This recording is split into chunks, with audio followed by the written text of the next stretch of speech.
So one of the primary jobs that you will have and of this desk is to welcome and greet first-time families, but also make sure that they're entered into our system for check-in.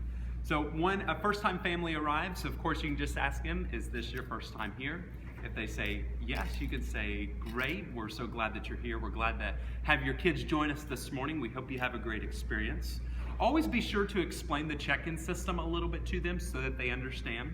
Most parents do understand and appreciate that we have a check-in system, but it's always important to just establish that we had this so that their children can be safe and secure while in our care, and that all of our volunteers in our kids ministry are background checked. But the first thing you're going to have them do is fill out this information card right here. And I've actually gone ahead and filled out a sample one here. The first 3 orange boxes are for the child's information, and child's name, their date of birth, their gender, their school they're in, grade if they are in school, and if they have any allergies or special needs. Down at the bottom is the family contact information. That's where parents' names will go, phone number, email, home address, all of that good stuff. That'll go down on the bottom. So once they fill out this card, the next thing that you'll do is enter it here inside of our check-in system. But here's the important thing about these cards is we're not going to enter in all this information, just some of the basic information. So let me bring you over here to the iPad to show you what's going on. You're going to select this Add Family button up at the top. And when you do, the first thing you'll see that it has you do is add a parent. This is where you're adding the parent's name, not the child. You don't have to add mom and dad. They filled out this card, so no need to do both of those. You just need to select one. So we'll go ahead and add mom's name here, which is Jane Doe. When it comes to contact information, no need to add an email address and cell phone. We encourage you just to add a cell phone. Even if they've provided both of those things, no need to do that. Just the phone number is fine. We'll use this and information later on the clipboard. You'll just want to get them into the system as fast as you can. So we'll go ahead and enter that phone number. You can hit save. Once you do, what that does is creates a family. And then once the family is created with mom in it, you can add a person. This is where you will add kids. So we're going to add a new person. And it looks like one of the kids here is John Jr. So we'll add John.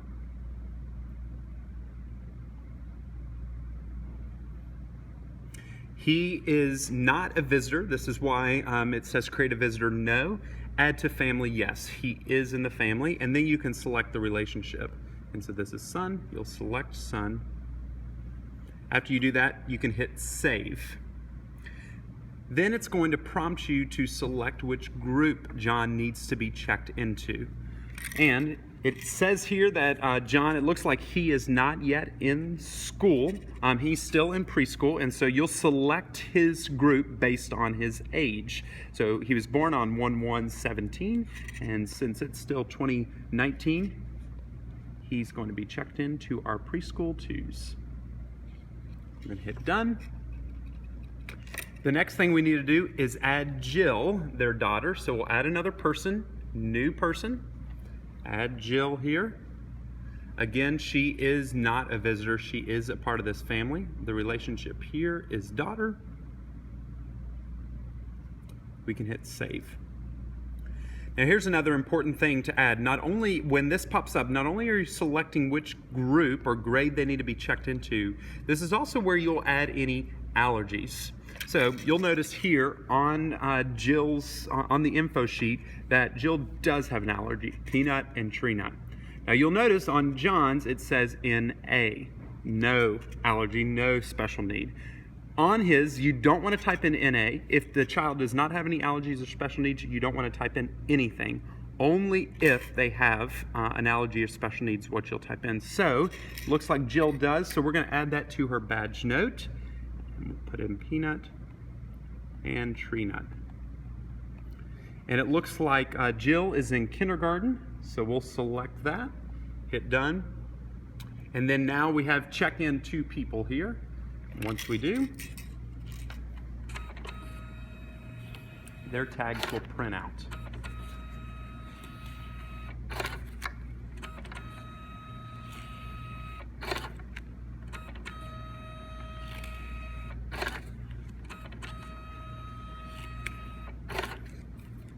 So one of the things that you'll want to explain to parents about the tags is first the guardian receipt. You'll want to tell any new time parents and families that the guardian receipt they will keep. This number matches the code that is on their child's tag, and that they will need this in order to pick their child up. Only the person with this tag is able to pick up their child.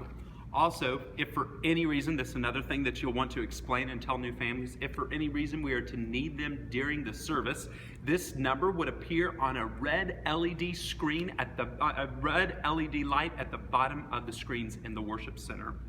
But the two name tags here, or the name tags here, go on, one goes on the child, the other goes to the teacher. Now I wanted to point something out and show you real quick. You'll notice a difference between John's name tag and Jill's. Jill's has this black bar up top, and that is because she does have an allergy or special need. That's why I said it was important that if they don't have anything, do not write NA or none available or none. Just simply leave that space blank, because we don't want that black bar to appear. So only if they have an allergy. So you'll want to hand these to the parents and help them if you're able to get them on their child, and then show them to their classroom. So that is how to check in a first-time family.